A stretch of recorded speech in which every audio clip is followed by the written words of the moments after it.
falou comigo, eu até cheguei a orar, passou pela cabeça ali, essa palavra ardeu no meu coração. Quero agradecer a Deus por estar aqui mais uma vez com os irmãos.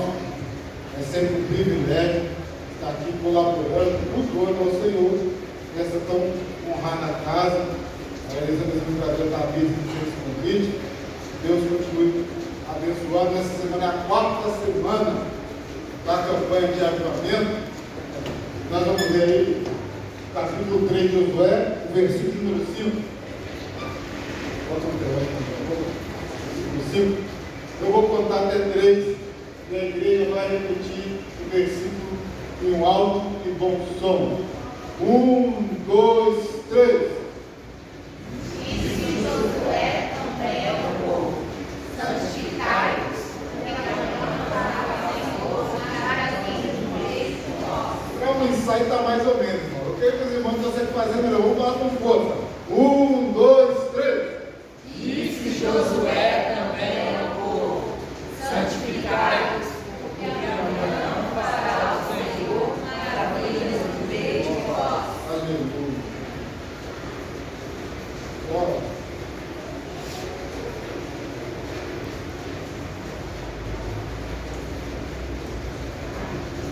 Meus irmãos, texto que nós, como você sentar, o texto que nós acabamos de ler é um texto demais e interessante. É bom lembrar esse período de introdução aqui, apresentar o livro de Josué. Josué, no cano veterotestamentário, ele é o 6º livro da Bíblia. Depois que a gente lê o Pentateuco, que é Gênesis, Êxodo, Levítico, Número, Deuteronômio, nós passamos para o livro de Josué. Josué, ele não foi um homem a qual caiu de paraquedas na história de Israel. Pelo contrário, ele foi um auxiliar de Moisés. A Bíblia diz que Josué servia a Moisés. Tanto é que ele era tão chegado com Moisés que ele era a única pessoa que tinha acesso ao Monte Sinai, juntamente com Moisés. Porque aonde estava Moisés, ali estava Josué. Josué, ele era tão chegado, mas tão chegado, e tão submisso a Moisés, a ponto que o nome original de Josué não era Josué. O nome original de Josué era Oséias. E Moisés trocou o nome de Oséias para Josué. E é bom lembrar aqui que Josué é a mesma forma, é o mesmo nome de Jesus. Só que Josué é Jesus no hebraico e Jesus é Josué no grego. Qual é o significado? O Senhor salva. Então a gente vê que Josué ele não era um homem que surgiu do nada, do dia para a noite. Ele teve toda uma história de construção. Para os irmãos terem noção, e os irmãos conhecem bem essa história, que quando Moisés foi mandar os 12 espias para a terra prometida, a terra de Canaã, um desses espias era Josué. Então nós vemos que Josué ele tinha uma história com o povo de Israel. Ele tinha um legado. Ele tinha ali toda uma bagagem, já serviu, já trabalhou, já saiu em missão em favor da nação de Israel. E quando Moisés termina a sua vida, antes mesmo de ele morrer, o próprio Deus vira para Moisés e fala: apartai-me para mim, Josué, para que sirvais em seu lugar. Percebe que Josué, quando ele assumiu um lugar de destaque na nação, ele não assumiu da noite para o dia. Ele já tinha uma história, já fez um caminho, já construiu um currículo com a nação e com a liderança da nação. E essa é uma lição muito importante para nós, porque hoje em dia nós queremos assumir altos postos, posições de destaque de maneira rápida. E muitas vezes o homem faz isso. Quantas pessoas nós conhecemos hoje, através da internet, que ontem não era nada, mas do dia para a noite se tornou famoso, do dia para a noite conquistou riquezas, do dia para a noite conquistou notabilidade. Só que a gente vê isso, a sociedade fazendo isso com determinadas pessoas, e a gente absorve isso e queremos que isso aconteça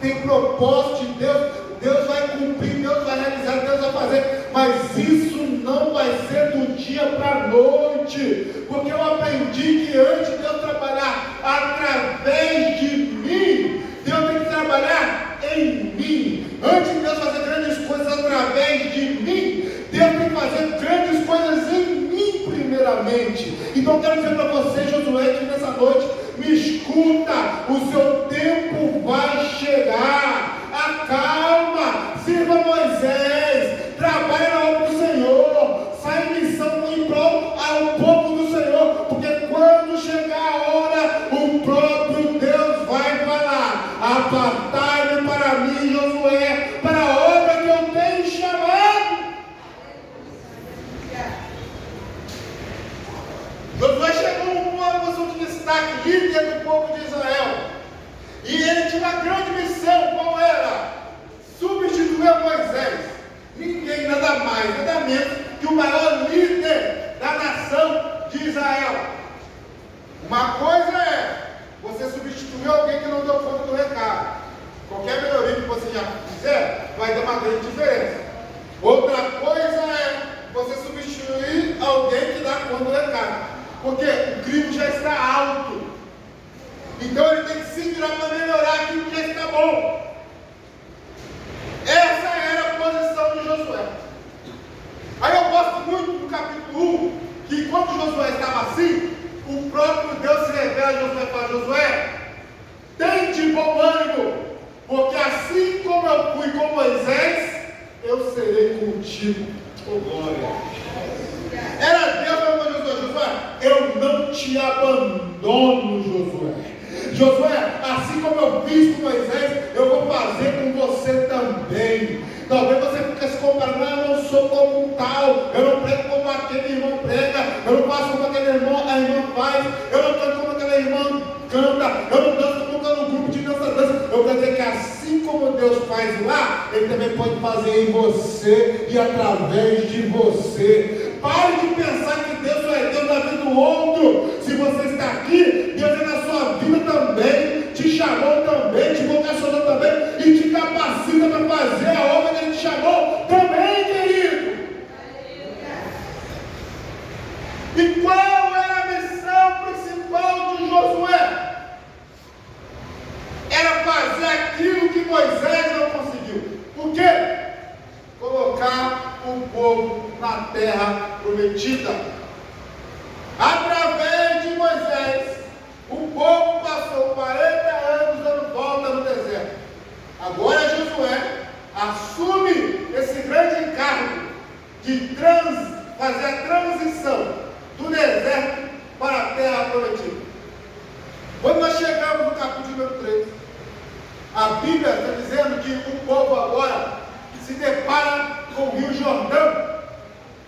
O Rio Jordão, na época em que o povo estava ali, era a época de chuva, a época de enchente. Os irmãos têm uma noção, quando chove um pouco mais, aqui a gente já fica preocupado, porque o rio transborda, principalmente os bairros ali adjacentes perto do rio, entra água, e a Bíblia diz aqui que o Rio Jordão estava em época de cheia, transbordando. Agora eu pergunto aos irmãos: como que o povo iria transpassar o Jordão para chegar à terra prometida se não tinha barco? E eram mais de 2 milhões de pessoas, e o Jordão cheio, transbordando.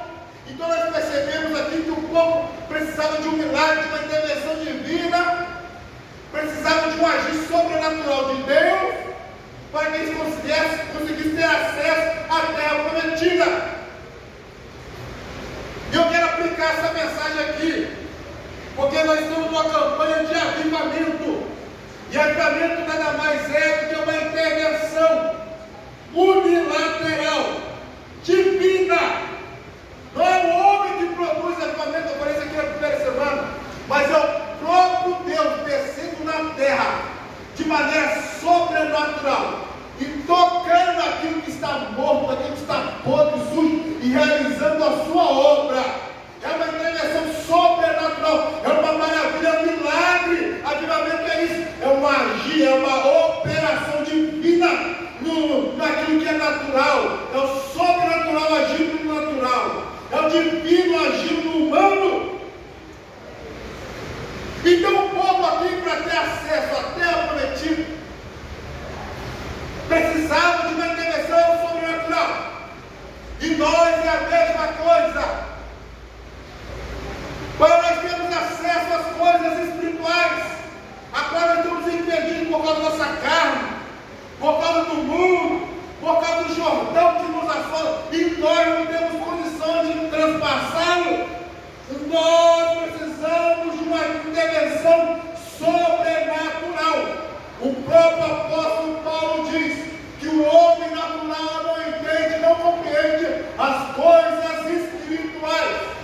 Então para nós termos acesso às riquezas, às bênçãos que o Senhor nos predestinou, às bênçãos das regiões celestiais que Deus nos facultou, nos reservou, nós precisamos de um próprio Deus agir em nosso favor. Agora a questão é, como? Porque imagine se fosse eu e você. Imagine se você estiver no meio da multidão e vendo o Jordão transbordando. E o seu milagre, a sua promessa, o tempo de bem-aventurança, do outro lado do Jordão e você incapacidade de atravessar. Só que Deus não é homem, gente. A Bíblia fala que Deus não é homem para mentir, e nem filho do homem para se arrepender. Eu quero dizer que se Deus falou que vai fazer, Ele vai fazer. E tem mais, porque a dificuldade para você e eu não é dificuldade para Deus. Nós estamos vivendo num momento conturbado socialmente, mas esse momento que é conturbado para a gente, não é conturbado para o Senhor. Esse momento que é um caos social para a gente, não é um caos para o Senhor. Eu quero dizer que a intervenção sobrenatural de Deus vai chegar em nossa vida, na nossa sociedade, na sua família, aonde você estiver precisando, Deus vai começar a agir de maneira sobrenatural. Mas como é que Deus, qual é o requisito que Deus falou para Josué para que ele agisse de maneira sobrenatural? Versículo de número 5 nós lemos. E disse Josué: santificai-vos, pois hoje, porque amanhã fará o Senhor maravilha no meio de vós. Perceba que o povo estava precisando de um milagre, eu já falei isso aqui. Só que o acesso para esse milagre, para essa maravilha que Deus iria operar, era o quê? Santidade. Nós queremos viver um avivamento. Nós queremos viver um tempo de plenitude derramado no Espírito. Mas a chave para ativar isso não é simplesmente as nossas obras, não é simplesmente a nossa emoção, não é simplesmente a nossa locução, não é simplesmente a nossa eloquência, a nossa técnica vocal e a nossa capacidade de administrar a obra do Senhor. Não! A chave para ativar o avivamento, a chave para mover o céu é a santidade, querida igreja. E nessa noite, nos minutos que ainda me restam, eu quero falar sobre esse assunto chamado santidade, para que nós possamos viver um grande avivamento. Porque Moisés e Josué falou: vocês vão viver maravilhas amanhã, mas só vão viver isso se tiver santidade hoje. Nós muitas vezes profetizamos, nós muitas vezes oramos: Senhor, traz um avivamento na nação, traz um avivamento em mim, faz alguma coisa referente ao futuro. Mas se não tiver santidade no presente, não tem avivamento no futuro. Se não tiver vida com Deus aqui hoje, não vai ter o poder de Deus amanhã. Então Deus nessa noite está nos chamando, querida igreja, para viver uma cultura de santidade, para nos quebrantar diante do Senhor, para nos humilhar diante do Senhor, e deixar Ele nos santificar, e deixar Ele nos purificar, e deixar Ele nos limpar. E a Bíblia é bem explícita: quem é santo se santifique mais. Então Deus nessa noite uma vida de santidade para Ele derramar o poder dele sobre nossas vidas amanhã. Eu separei uma frase aqui, vou pegar o celular para ler com os irmãos, de um teólogo puritano chamado John Owen, que viveu no século número 17, e olha a frase dele: o Senhor Jesus Cristo não leva para o céu a quem Ele não tenha santificado aqui na terra. Esta cabeça viva que é Jesus não admite membros mortos aqui na terra. Igreja do Senhor, se o nosso Cristo é santo, se o Espírito dele é santo, se Deus Pai é santo, se a palavra dele é santa, se os dons espirituais são santos, se o fruto do Espírito é santo, nós também precisamos ser santos.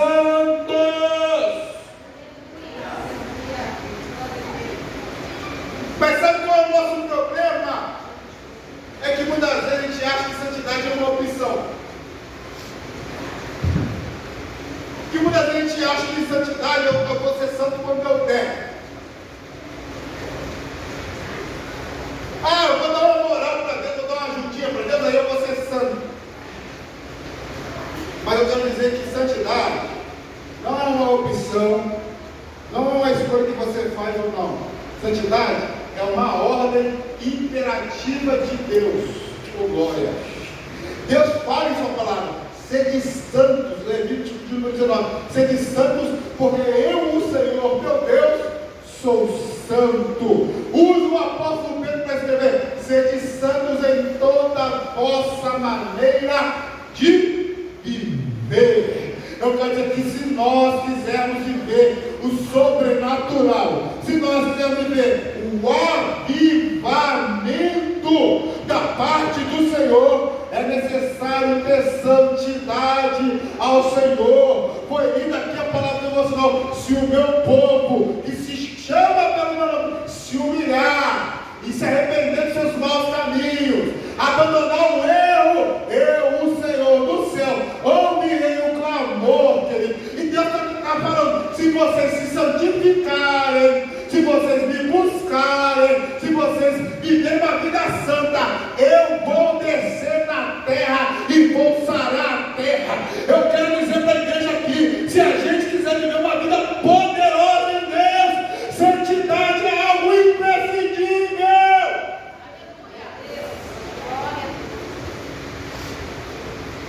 Deus quer te usar mais. Deus quer fazer mais coisas em você e através de você. Só que para isso precisa subir o nível.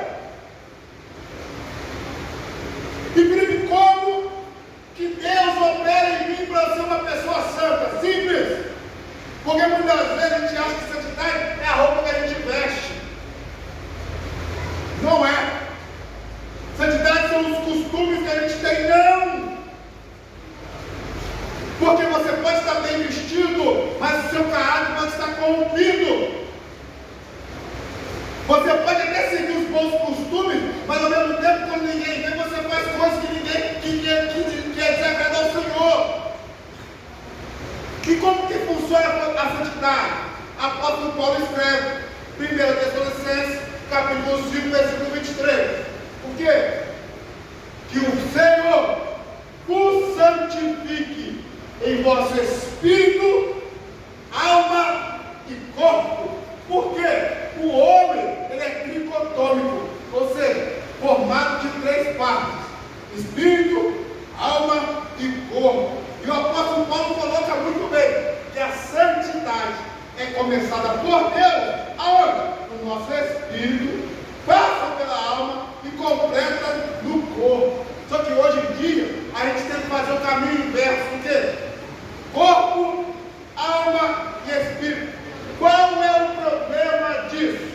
É o seguinte: porque quando a gente tentar impor um processo do corpo, da alma e do espírito, o processo começou na ordem errada. Porque quando Deus fala, a santidade é do espírito, alma e corpo, ou seja, é do interior para o exterior, é das profundezas do seu antipária do teu ser. Só que quando a gente começa isso e deixa, a Bíblia me ensina a pessoa a viver isso de fora para dentro, ou seja, do corpo, da alma e do espírito, acontece que nós denominamos de farisaísmo, porque a gente consegue mudar a roupa que a fulana veste, mas não consegue mudar o caráter que ela tem. A gente consegue mudar ali o estereótipo dela, mas o interior continua corrompido. Aí acontece aquilo que nós chamamos de sepulcro caiado. É o quê? Fora é lindo, é belo, mas dentro está perdido, está podre, está sujo. Mas Deus nessa noite trouxe mais aqui para dizer: eu vou começar a operar na igreja e no Brasil. Não é de fora para dentro, porque a gente está vendo muitas pessoas aí deixando Deus fazer ou supondo uma obra de Deus só mudando por fora. Não, Deus vai começar a operar em nós aqui de dentro para fora. Meu irmão, Deus vai começar a colocar coisas dentro de você e você vai começar a expelir coisas que não provém do Senhor para fora. Mau hábito vai sair, pecado vai sair, preguiça vai sair, falta de oração vai sair, falta de jejum vai sair, tudo que não provém do Senhor vai sair e as coisas de Deus vão começar a entrar, porque quando Deus opera, ninguém pode impedir. A santificação tem que começar de dentro para fora. E a santidade ou santificação, ela que faz, ela que traz, ela que atrai o avivamento. Tanto é que em épocas de avivamento, qual é a característica? Confessar pecado. Ter pavor ao pecado, ter nojo, ojeriza do pecado. As pessoas têm um senso de santidade. E era por isso que Deus operava. Porque a santidade propõe um alinhamento. E a gente olha para o texto aqui, era isso que Josué queria passar para o povo. Porque para Deus operar, para Deus mover, para o sobrenatural vir, para o avivamento chegar, acontecer, é necessário ter santidade. E olha como Deus é perfeito. Deus não dá uma palavra a qual nós não estamos necessitando. Josué poderia falar qualquer coisa para o povo, mas ele fala o seguinte: santifica, se guarda, se separa, porque amanhã tem maravilha de Deus, oh glória, porque amanhã tem agir de Deus, porque amanhã tem algo sobrenatural de Deus para acontecer. Querida igreja, talvez essa é a palavra que você não esperava ouvir nessa quarta-feira chuvosa. Deus me tirou da minha casa para informar: é necessário ter santidade. Tem pessoas aqui querendo viver algo novo, querendo viver uma revolução espiritual, e bem, meu irmão, quem colocou no coração: eu vou fazer essa campanha porque a minha vida espiritual tem que mudar. A minha vida tem que mudar. Eu não aguento mais viver nessa mesmice. Eu não aguento mais viver nesse comodismo. Mas Deus trouxe você nessa quarta semana para te dar uma chacoalhada, falando: minha filha, meu filho, santifica hoje, porque essa intervenção em você só vai acontecer amanhã se tiver uma mudança hoje.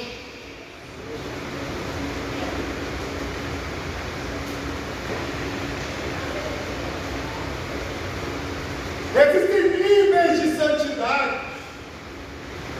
Eu separei aqui. Tem a santidade inicial. Qual é? Quando a gente chega, a gente conhece a Jesus.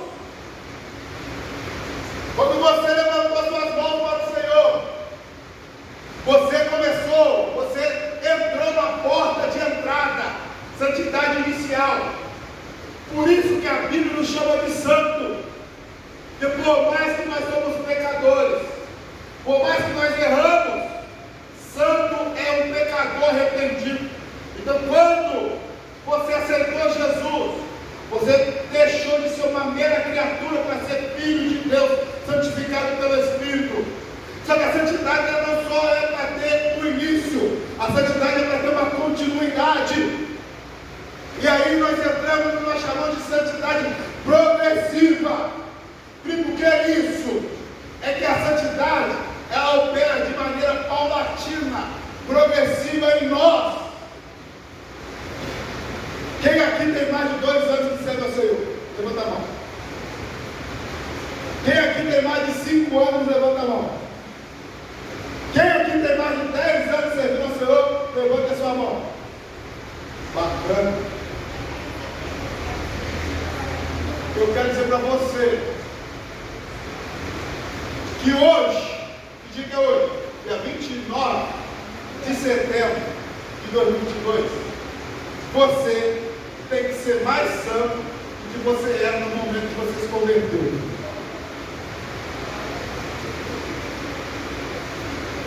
Glória. Porque a santidade não é algo regressivo, que eu começo muito bem, tendo muito, e termino com pouco. Não. A santidade é algo progressivo. Eu posso começar com pouco, mas eu vou crescendo, eu vou evoluindo, eu vou progredindo, eu vou desenvolvendo. Eu comparo aqui, falando na igreja, que santidade é como um rio, porque ele começa até pequeno, a fonte dele é pequena, mas a água vai jorrando, vai jorrando, vai jorrando, e vai ganhando corpo, vai ganhando corpo, vai ganhando volume, e daqui a um tempo dá um rio cauduloso, volumoso. Isso é a obra da santificação em nós, e Jesus prometeu que quem crê nele vai brotar uma fonte de água viva no interior do ventre. Eu quero dizer que o Espírito Santo de Deus está aqui, querido, nos chamando para a obra poderosa da santificação. Jesus, através do Espírito Santo de Deus, ele quer te santificar. Glória! Jesus quer fazer de você uma pessoa mais espiritual, irmão e irmã. Jesus quer fazer de você um homem de Deus, uma mulher de Deus, mais crente, mais fervoroso, mais dedicado, mais piedoso, mais devoto a Ele.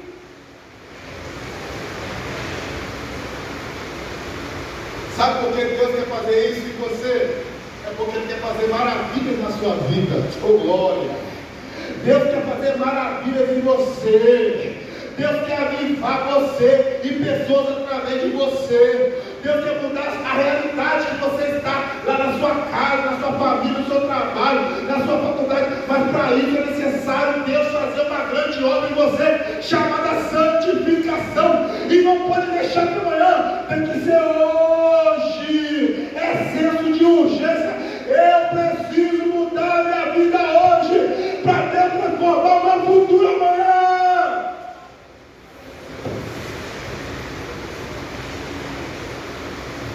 É por isso que Josué falou: santifica hoje. Não deixa para amanhã não, porque Deus tem pressa para fazer um avivamento. Deus tem pressa para colocar o povo dele na terra prometida. Eu quero dizer boca de Deus para você aqui nessa noite. Deus tem pressa para te dar acesso às regiões celestiais. Deus tem pressa para te dar acesso a bênçãos celestiais. Deus tem pressa em te usar e fazer coisas através de você. Mas hoje é noite de santificação.